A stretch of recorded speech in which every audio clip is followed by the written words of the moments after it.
نفسي بنور من فؤادي. Assalamu alaikum wa rahmatullahi wa barakatuhu. Feminine power which overcame bulldozers. In the history of Islam, we have heard the stories of a great people who fought for the deen of Allah. It is not easy to live a complete life in this world as a true Muslim. There are many brave men who we read about in the history books and hold close to our chest. Today, we have a situation in front of us where we have to enter towards a field of action in the way they have shown us.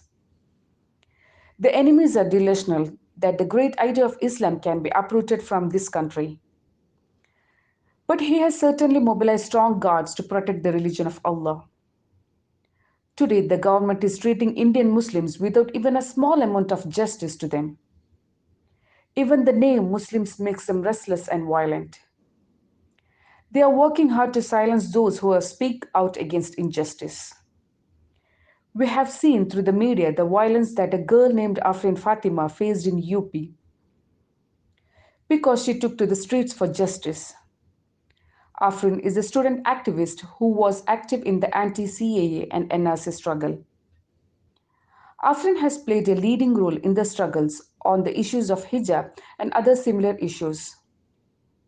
Her father, Javed Muhammad, is also a very good activist.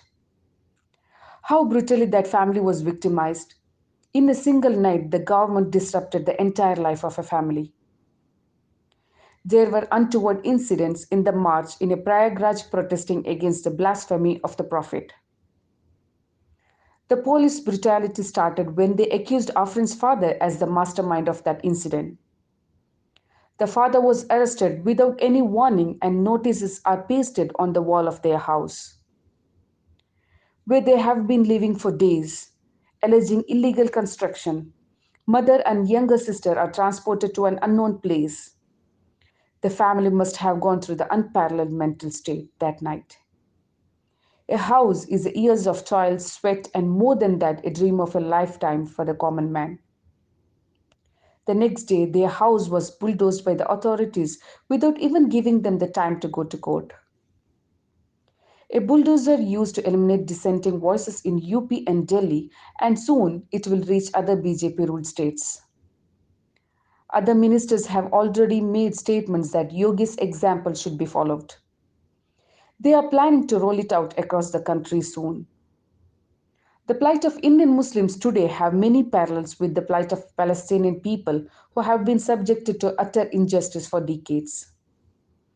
Many of the methods followed by the country based on the injustice Israel and the fascist regime in India are also used to exterminate Muslims. Looting, killing, evictions, bulldozers are all seen by Muslims in Palestine. From Palestinian Dr. Gata Kharmi's autobiography, In Search of Fatima, after reading the touching scenes recorded in the work, the Indian Muslim feels as if he is peering into his future. The Indian fascist efforts to exterminate the Muslims are very similar to the Israeli way.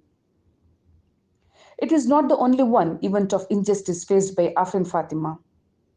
There are many Muslim families that are targeted even today. Afrin and her family may still be victims of injustice. But none of these atrocities have deterred them as the government thinks.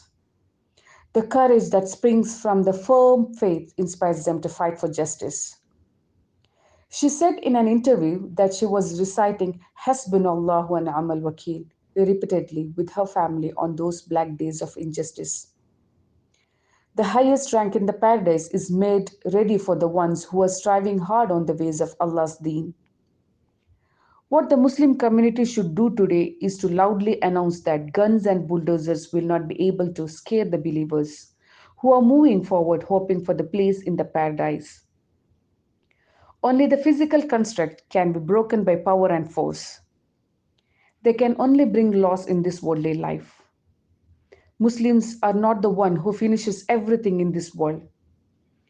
Therefore, if you are scared by showing the pains that may occur in the mortal world, it is the duty of every Muslim to convince the enemies of Deen that the apostates are not the slaves of Allah.